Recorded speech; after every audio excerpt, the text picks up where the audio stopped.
Cleveland Browns fans, I have been sitting here staring at the calendar, and honestly, the anticipation for this summer is reaching a fever pitch.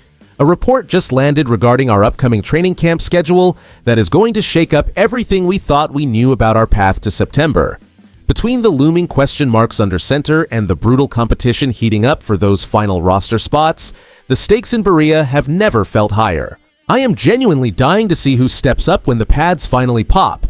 Hit that like button, subscribe to the channel, and drop your name and city in the comments below. Let's dive into what this means for our squad. The Cleveland Browns have officially set the stage for our 2026 campaign, announcing the training camp schedule that will finally reveal who earns the right to lead this offense as the starting quarterback. This position has been a revolving door of hope and frustration for us for years, and whoever Todd Monken selects will carry the weight of a city desperate for sustained success after so many seasons of uncertainty. The news dropped this Monday confirming that activities begin July 31st at the Cross Country Mortgage Campus in Berea. We have a jam-packed slate starting with 2 initial practices, a short break, and then a massive 5-day stretch of intense competition from August 4th through August 9th, before wrapping up on August 12th. The gates open at 12:30 p.m. daily, allowing us to get up close to the action and witness the grit of every position battle firsthand. And honestly, the vibe in the Dawg Pound is already electric, because this schedule represents the true start of our path toward redemption. Fans are buzzing with a mix of nervous energy and pure excitement, knowing that every snap in Berea carries immense weight for our roster construction.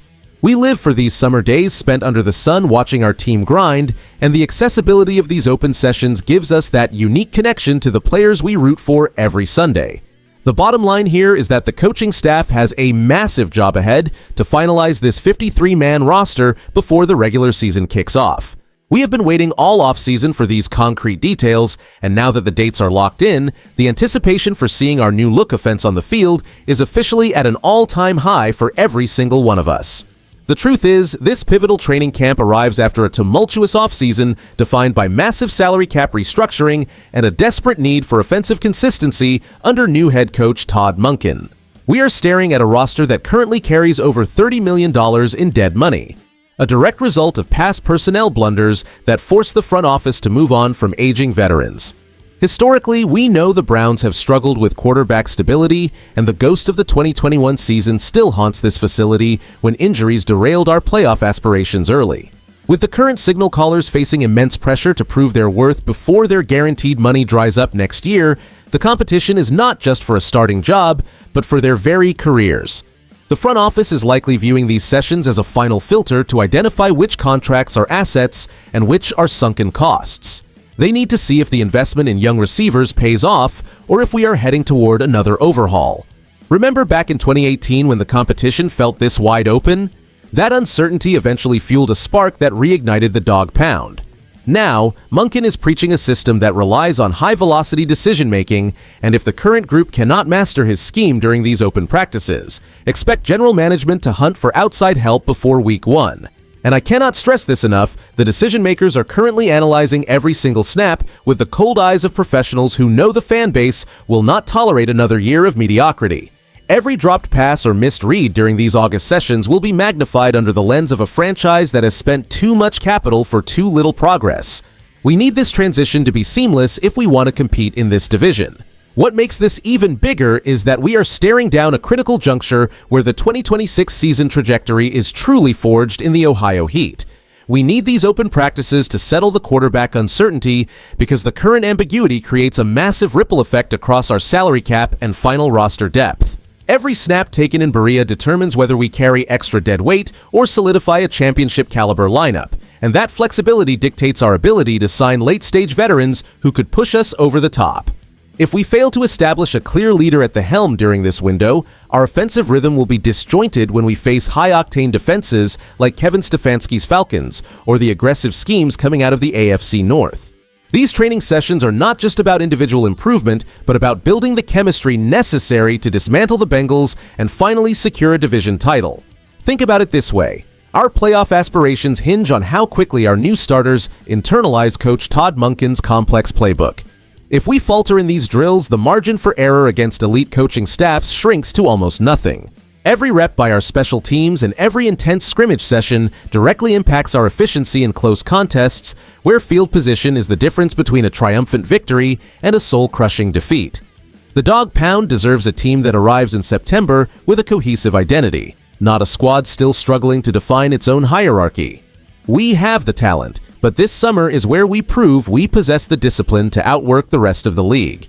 If we can sharpen our focus during this short training window, we will certainly be the team to beat when the real action begins this fall, shifting the power dynamic firmly back into our hands where it belongs. The most compelling argument for this condensed, high-intensity training camp is that it forces our roster to achieve chemistry under pressure before the starters are even decided. By compressing the primary evaluation period into that 5-day stretch from August 4th through August 9th, Coach Todd Monken creates a controlled crucible that mimics game speed intensity, which is exactly what this team needs to accelerate development and establish a firm identity. However, the downside is equally significant because such a truncated timeline risks player fatigue or potential injuries during the most critical evaluation phase. If our key depth pieces go down before the preseason even begins, we could be left scrambling to fill gaps while other teams are already finalizing their schemes. League insiders and analysts, including folks tracking moves by teams like the Atlanta Falcons under Kevin Stefanski, have questioned whether a shortened window gives new coaching staffs enough data to make informed 53-man roster cuts. What nobody is talking about is how these specific dates might limit the reps required for our younger prospects to truly shine. And I'll be straight with you, I actually favor this aggressive approach. The way I see it, if you cannot prove you deserve a jersey in a focused, high-intensity week, you probably won't be ready when the real lights turn on in September anyway. We need players who can lock in instantly, and this schedule filters out the noise early. It is about finding the guys who have that championship mindset while keeping the rest of the locker room hungry for their chance to contribute. Ultimately, the Dawg Pound expects excellence, and if we want to compete at the highest level this year, we have to demand that standard of play from the very first whistle in Berea this July. The bottom line here is that these upcoming sessions at the Cross Country Mortgage campus are about much more than just a few reps in the summer heat.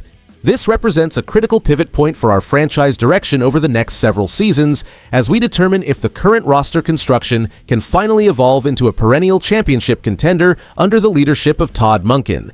We should feel a genuine sense of excitement and cautious optimism heading into this year, because the competition for the starting quarterback role serves as a foundational litmus test for our future success. Having a clear, merit-based path to determine who leads the offense signals a mature, accountability-driven approach that has been missing during recent cycles. As Cleveland Browns fans, we have every reason to believe that the hard-nosed culture being built in Berea will translate to the gridiron when the games actually count. Watching these position battles unfold is the best way to understand our identity, and the intensity we expect to see from late July through mid-August is exactly what will separate the contenders from the rest of the league. Think about it this way, when we see guys fighting for their professional lives, it forces the entire unit to level up, which elevates our overall ceiling for the 2026 campaign. Now, I want to hear from all of you regarding this crucial stretch of football. Which specific position battle are you most anxious to watch live in Berea this summer? Let me know your thoughts down in the comments section below so we can keep the discussion going. If you enjoyed the video, do not forget to like it and subscribe to the channel. Dawg Pound. I'll see you in the next one.